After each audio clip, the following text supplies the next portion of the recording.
አልቻልኩም። አሁን ላይ ደግሞ እየነገረኝ ነው። እውነቴን ነው። እንዴት ልንገራችሁ ቤተሰቦቼ? ያው ምንም ቤተሰብ የለኝም ከእናንተ ውጭ። አሁን ደግሞ ግን እየሰለቸኝ ነው። ህይወት መግፋት ራሱ ከብዶኛል። ህይወቴ ከብዶኛል፣ አስጠልቶኛል።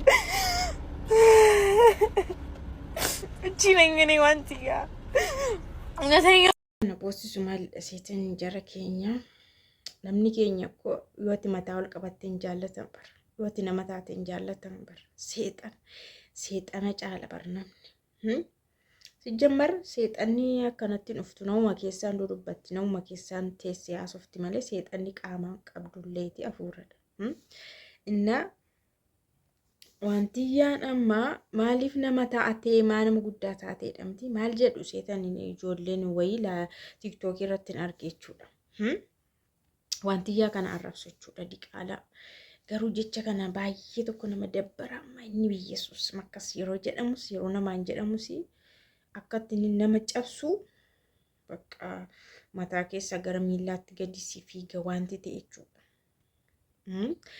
diqaalaa ishee itti guddifattu diqaalaa akkas jedhanii haasa'u jechuudha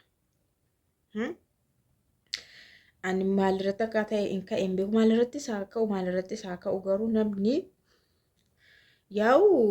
namni waan maxxinoo miidiyaan kun waan maxxinnoodhaan wal arga malee sijjammara waliyyuun beeku waan itti waan guddaadhaan wal argullee hin qabu waan xiqqaa baqa waan bira darbamu wayitii wal argu akkas jedhanii ijoollee wayii lama dhiira sanuu akkas jedhanii arrabsu jechuudha isheen immoo hin boossi amma kana immoo boosseedhumayyuu viidiyoo hojjettee jechuudha bakka ani maatiilleen qabu an dadhabeen jira nuffeen jira jireenyi na nuffisiiseera na jibbisiiseera na dadhabsiiseera namni na hubatu hin jiru nama hundaan gammachiisa jedheen ture garuu nama hundaa gammachiisuu hin danda'u jettee boossechuudha wantiyyaanii dhugaa dubbachuudha mucattiin yerootti ittuma ka'ama yerootti waan ta'e kan isheetti ka'e kan ishee dadhabsiisuu kan ishee boosisuu wayii jijjira bakka wanti ta'e jechuudha namni tokko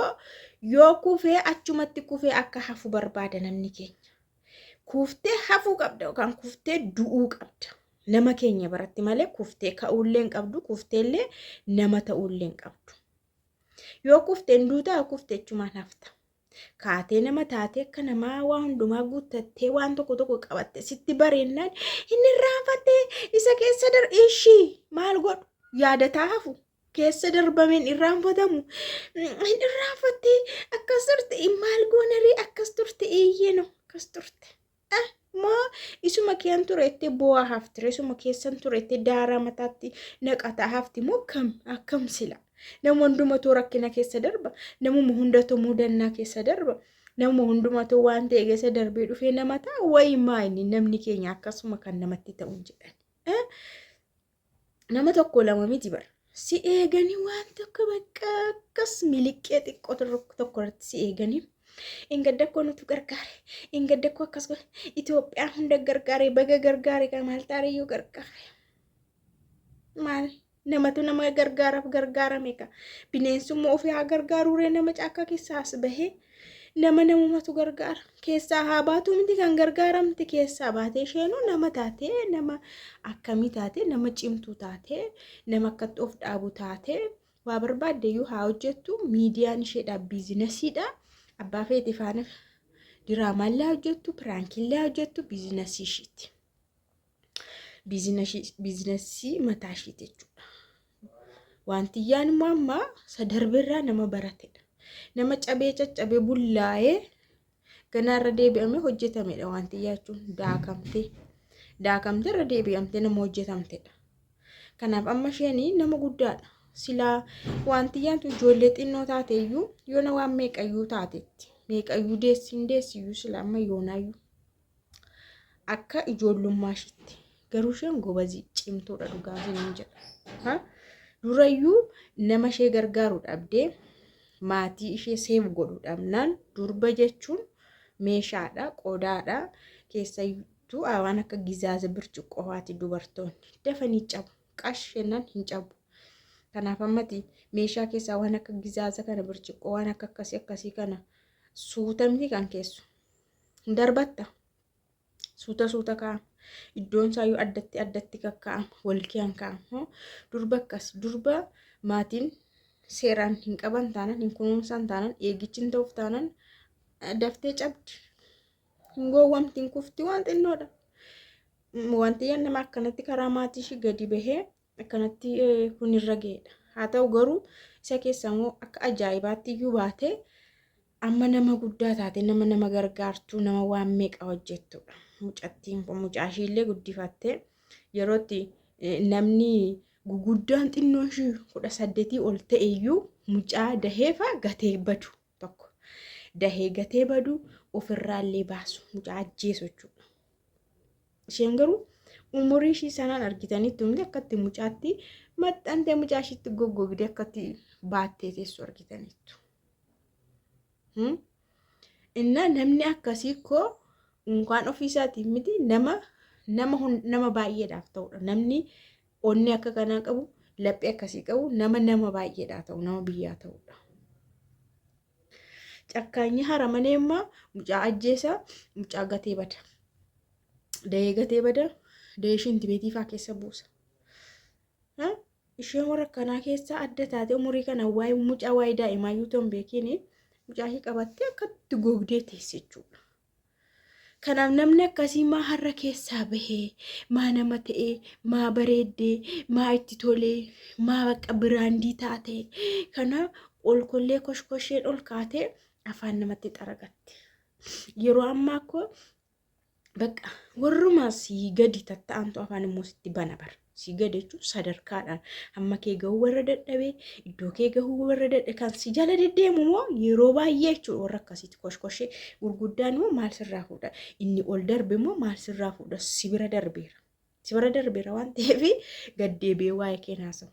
Koshkoshee kutaarri akkanaa moo waanuma jala teessee waan hamilee kee tuqu sammuu kee fa'aa tuqu dudubbatti ishee akkasii immoo otoo namni si beeku si haa madaalu kan jedhamu kanaafidha. Namni si beeku osoo si madaale namni si beeku osoo sitti dubbate namni sammuu qabu osoo sitti dubbate si hin aarsu. Garuu wanta kana kolkolleen akkasii walitti yaate yeroo sitti dubbattu immoo hamilee kee tuqxi dhugaa. Kanaaf mucattii kana kan boosisaa jiru jecha tokkodha garuu jechichi mudhii keessi kuta dhugaa waaqa. Bakka tokkoffaa isheedhaaf lammaffaa mucaa ishiitiif jechoonni akkasii dhugaa dubbachuu baay'ee nama cabsu jechuudha. Namni keenya garuu waan siin jedhurraallee hin qusatu hin hambifatu boriifillee hin jedhu. Jechi immoo nama keessa ta'a. Jechi akka kanaa jechuudha. Si kiyaallee hin badu. Yoomillee si keessaa hin badu. Akkas jedhamaan guddadheetta. Mucaa kootiin akkas jedhaadha kan isheen guddatte jedhama. So baay'ee lafee namaa cabsa. Ana baay'ee tokko na gaddisiiste. Jechi suni abbaan irra ga'een beeka jecha sana yeroo jedhame arrabsamu dhugaa dubbachuudhaaf. Kanaaf Habiibti ati nama guddaadha iyyuuti. Ati baay'ee nama guddaadha. Iddoo guddaa iyyuu geessetta. Kolkolleen tokko maqaa keetiin ol jechuu barbaadde dhuftee si arrabsiti.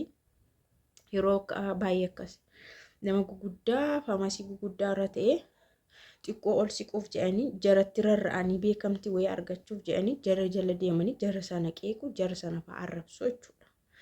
Kun immoo seeruma miidiyaati garuu yeroo negatiivaan sitti rarra'an si aarsa. Poozitiiviin rakkoo hin qabu. Namni walumatti hirkate ol ba'aa walumatti hirkate guddata. Wal jabeessuudhaan waa'ee walii ol deeggaruudhaan yoo adeemame maalti garuu negatiiviidhaan si duraa cabsuudhaaf yaaluu hojii si dursu sana gadi buusuudhaaf fudhatamaa akka hin qabne hojiinsa akka kufu jala deemtee natti hojjettu inaaffaadha. Nama sana jala deddeemtee faallaa nama sanaan natti deemtu kufaatii nama sanaaf natti haasoftu inaaffaa mataa kee keessa guutee hamma nama sanaa gahuu yeroo dadhabdu. Ilaalcha nama sanaa argachuu yeroo dadhabdu. Fudhatama hamma nama sanaa yeroo dadhabdu gahuu yeroo dadhabdu jala deemtee arrabsitaa hin qeeqxa kuffisuu yaalta jechuudha.